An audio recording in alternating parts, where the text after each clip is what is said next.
Okay, same thing. I'm going to keep drilling this to make sure you're able to do it by yourself. How do I know X, Y, and Z, what their sum is? Okay.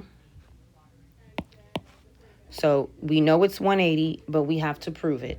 So we need to start with something that we can prove. We start with WYV, okay? Angle W plus angle Y plus angle V equals 180 degrees because they make a straight line, okay? So I'll just put straight line. I didn't write that before, but it's best to be complete. Now, what can I replace?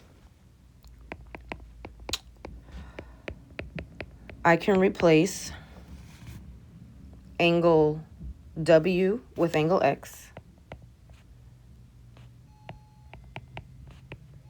right? Because, change my color.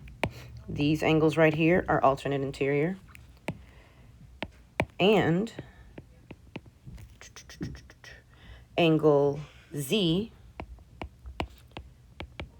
with angle V because they're alternate interior. Because they are alternate interior. So, what does that mean? Instead of W, I have angle X. Angle Y stays the same. And instead of angle V, I have angle Z equals 180 degrees. That's how you prove it. So I'm going to keep switching the angles, and you're going to have to be able to tell me which angle replaces what to prove that the inside of that triangle is 180 degrees. Just one more practice problem, then your exit ticket.